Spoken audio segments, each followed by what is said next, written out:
Jangan lupa subscribe untuk mendapatkan informasi menarik lainnya hanya di channel ini.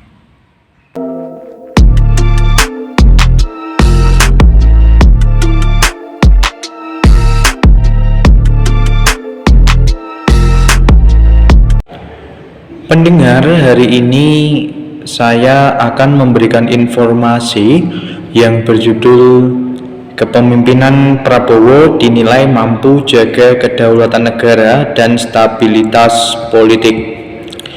Pemerintahan Presiden Prabowo Subianto saat ini menunjukkan kualitas kepemimpinan yang tegas, terukur, dan berorientasi pada kepentingan nasional. Prabowo diyakini mampu menjaga stabilitas meskipun pasang surut politik kerap terjadi. Sejak dilantik, arah kebijakan yang diambil konsisten pada penguatan kedaulatan negara, stabilitas politik, dan percepatan pembangunan, ujar Ketua Umum Prabowonomics Tommy Nixon pada hari Minggu 3 Mei kemarin.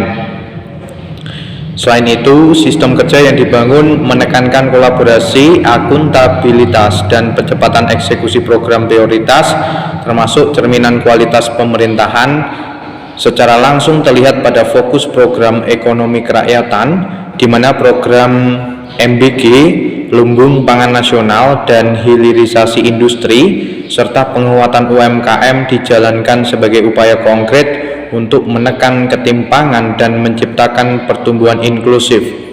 Berkisar dengan teori negara kesejahteraan yang menekankan peran negara hadir langsung untuk menjamin kebutuhan dasar rakyat sebagai pondasi keadilan sosial.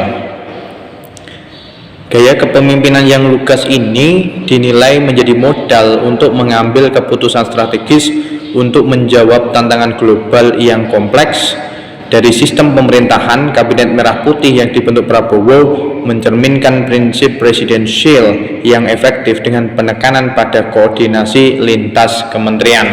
Dari informasi ini kita bisa beropini bahwa memang betul gaya kepemimpinan Bapak Prabowo Subianto ini mampu untuk menjaga kedaulatan negara dan stabilitas politik di tengah dinamika global yang bergejolak.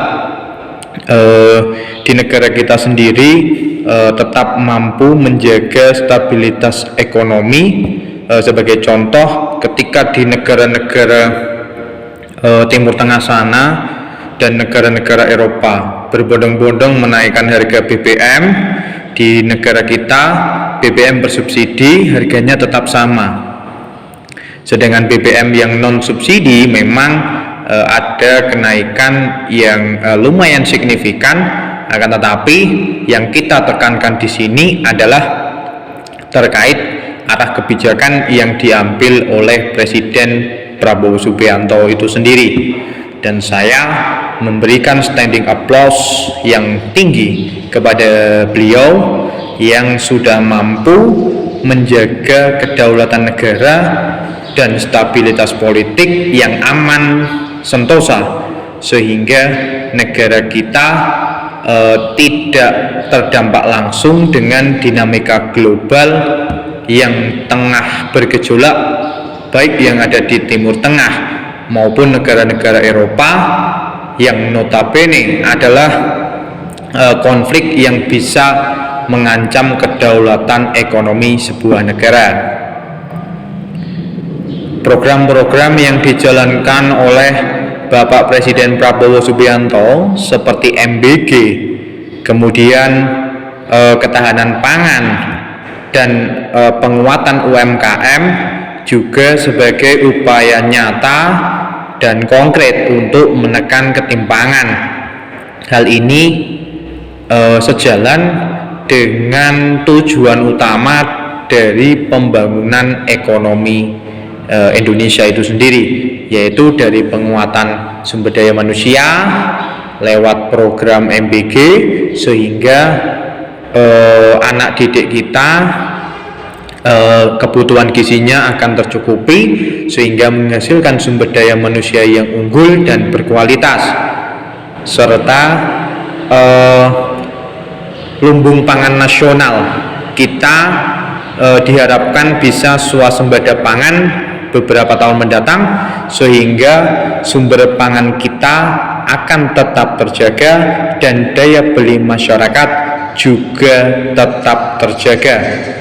Oleh karena itu, program hilirisasi ekonomi atau hilirisasi industri harus semakin diperkuat dengan adanya beberapa aspek, ya, baik dari sumber daya manusianya, kemudian aturan yang tidak terlalu kaku, serta penguatan dari sisi aturan investasi yang tidak berbelit-belit, sehingga ketika ada investor asing yang ingin masuk ke Indonesia, semoga pemerintah mempermudah dari sisi aturan mainnya, dan ini juga akan berdampak baik bagi pertumbuhan ekonomi Indonesia itu sendiri, sehingga lapangan kerja semakin banyak atau tercipta, dan masyarakat Indonesia tidak lagi kekurangan masalah lowongan pekerjaan, dan harapan daripada 19 juta lowongan pekerjaan yang digaungkan oleh pemerintahan Bapak Prabowo dan Bapak Gibran ini akan terwujud di beberapa tahun yang akan datang. Demikian laporan yang bisa saya sampaikan, kurang lebihnya mohon maaf. Sekian dan terima kasih.